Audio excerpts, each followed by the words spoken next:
Welcome to this explainer. Let's just dive straight in, shall we?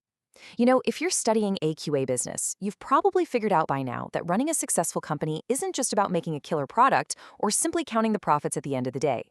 It's actually this constant strategic tug of war. So today, we're tackling Unit 3.1.2, all about stakeholders. We're going to break down exactly who's holding the ropes in this massive tug of war, what they're actually pulling for, and how businesses try to keep absolutely everyone from falling over. Here's our agenda for today's revision. We've got a really clear roadmap. We're starting with internal and external stakeholders, then moving into stakeholder objectives and conflict, followed by the impact of business decisions, and wrapping up with mapping power and interest. Right, kicking things off with Section 1, Internal and External Stakeholders. Let's lay out the fundamentals. The AQA spec is super precise here. A stakeholder is defined as literally any individual or group with an interest or concern in the activities and outcomes of a business. And I really want you to notice that phrasing, activities and outcomes. It's not just about the final profit margin, right? It's about how the business operates day to day. Basically, if a business's actions affect you, or if your actions can affect the business, congratulations, you're a stakeholder. Now, we absolutely have to draw a sharp line here between the two main types. On one side, we've got our internal stakeholders.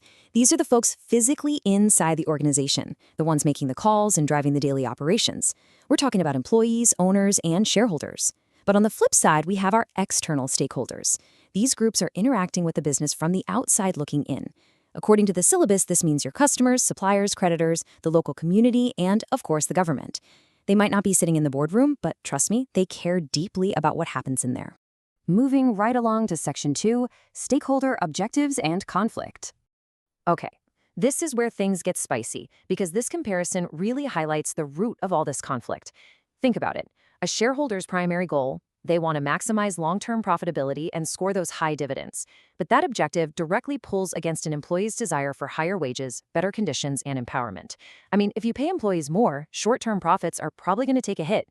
It's the exact same story with customers. They want maximum value and affordability, but keeping prices rock bottom might squeeze your suppliers, who are simultaneously knocking on your door demanding prompt payment. It is just constant friction. So the real trick is knowing how to analyze these clashes for your exams. To test your analysis skills, pause the video now and complete Task 1. I want you to focus on building a really logical chain of reasoning. Why exactly would these internal groups, shareholders and employees, clash so hard during a period of rapid business growth? Ask yourself, where's the money going? And who is actually putting in the extra sweat? All right, let's step it up to Section 3, the impact of business decisions. Let's look at how this plays out in context.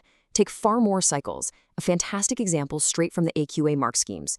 Imagine a business shifting from a worker cooperative, where employees literally call the shots, into a private limited company owned by shareholders. What happens?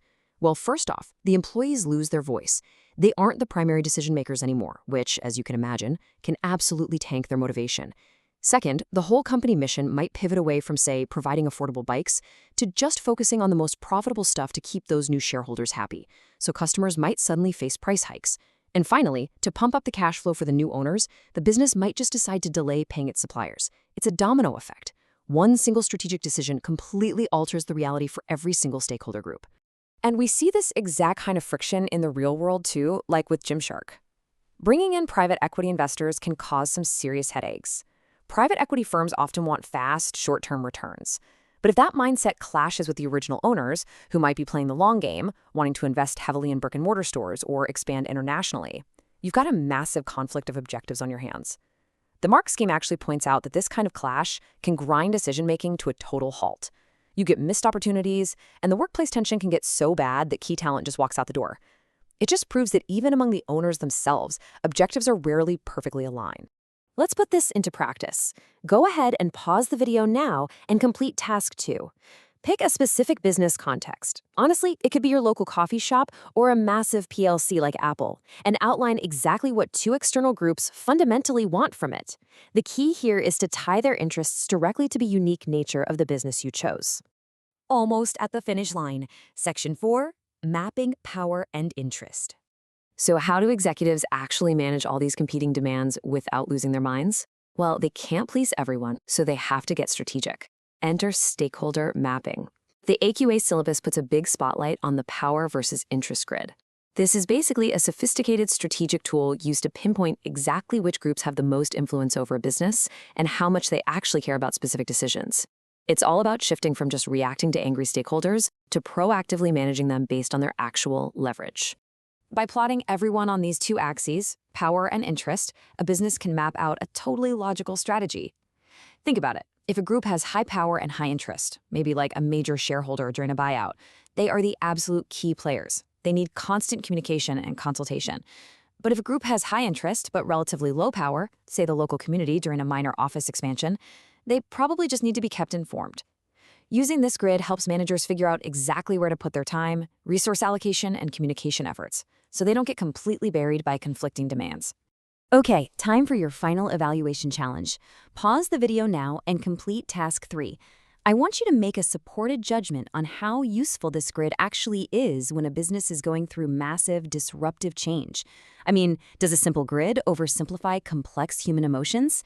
Is a crisis situation just too dynamic to plot neatly on an axis? Weigh up those pros and cons and build a really strong evaluative argument. To wrap up this explainer, I want to leave you with a rather provocative, exam-style thought. The syllabus specifically asks you to evaluate the ethical responsibilities a business has towards its stakeholders. So consider this. When push comes to shove, is it ever ethically justifiable to prioritize shareholder wealth at the expense of fair treatment for workers, sustainable sourcing, or the local community? Where does that balance truly lie? It's a tough one. Keep exploring that tension in your revision, and I will catch you in the next explainer.